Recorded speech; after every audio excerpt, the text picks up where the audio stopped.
when you absolutely, positively have to kill every motherfucker in a room, except no substitute. Hello and welcome to the 8th episode in my Payday 2 weapon guide.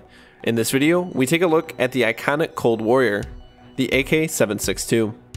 A weapon that needs no introduction, the AK.762 is rightly based on the AK-47 platform, specifically the AKMS, the more modernized version featuring a stamped receiver, as well as a folding stock, indicated by the S designation. First introduced after World War II, the early AK platform borrowed heavily from the Sturmgewehr 44, as well as the SKS and RPD.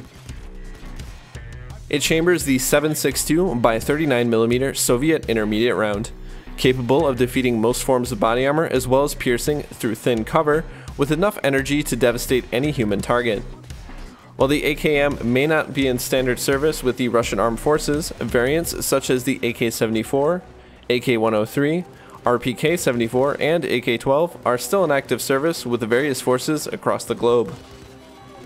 In-game, the 7.62 is a medium damage assault rifle, similar to the Eagle and Falcon rifles, and shares many modifications with the AK and Krinkov rifles. Base damage is moderate in the assault rifle category, coming in at 80. Without upgrades, this will make short work of enemies on overkill and below, being able to one-shot headshot almost any regular enemy, and cloakers with high-value target. Mayhem and Deathwish enemies will require more attention, so headshots become much bigger of a priority.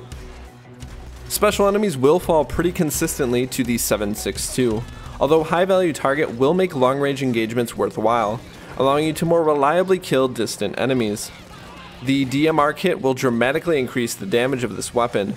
However, there exist much better weapons for this role than the 7.62. Fire rate will be one of the weapon's biggest plights, being unable to quickly deliver follow-up shots, increasing this weapon's time to kill substantially. This is especially true when compared to its little brother, the Krinkov. A high fire rate secondary, such as a submachine gun, can help compensate for this, especially when fighting bulldozers up close or clearing rooms packed with enemies. Stability is unsurprisingly low. Another trademark of the AK's high power is its high recoil, and out of the box it will have a stability of just 44. This is helped out somewhat by the 7.62's low fire rate, but will make the weapon feel clunky when aiming down sights. Early modification should go to taming recoil, as its accuracy of 60, while not perfect, is more than capable of hitting targets at medium range. Playing on larger maps will see the 7.62 struggle a bit when engaging distant enemies, but fully modded it can easily reach 100 accuracy and 100 stability. Magazine capacity is standard for most contemporary assault rifles at 30 rounds, plenty for the amount of damage this weapon deals, but can be increased significantly by the use of skills and attachments.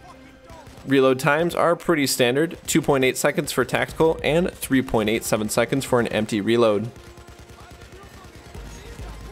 While both mag capacity and reloads are perfectly serviceable, the reserve ammo capacity is certainly not. With only 2 magazines in reserve, the 7.62 will quickly deplete without the assistance of fully loaded or ammo bags. This somewhat forces you to select certain skills when building your loadout. For modifying the 7.62, we'll be focusing on improving damage and handling, as well as reload speed, as we will need every advantage to combat the lackluster ammo reserves. This will include the modern barrel, bigger better suppressor, accuracy boost, scope mount, key mod rail, a gadget of your choosing, the aluminum grip, speed pole magazine, optic of your choice, and the wooden stock. With the addition of skills, the modifications can be somewhat flexible if you do not have all of the attachments unlocked. To alleviate the terrible ammo pickup and reserves, fully loaded ace will be an easy choice. Suppressor skills will also increase damage and handling, requiring fewer shots to kill and increasing this weapon's longevity. High value target ace and body expertise, along with surefire and lock and load, will permit aggressive use of this weapon, and keep ammo consumption to a minimum. Make sure to keep this weapon locked to full auto to get the benefits of body expertise. Finally, for our perk deck, muscle will provide us with additional and regenerable health, although armor in the right hands can also be a good substitute. Overall, the key strengths of the 7.62 are its good damage and handling. However, it must compete with a sluggish rate of fire and pathetic amount of reserve ammunition. Equip this Cold Warrior and prepare to go nuclear on your enemies.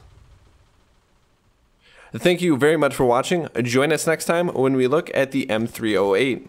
Feel free to follow me on Twitter to receive updates on my channel, and until next time, happy hunting.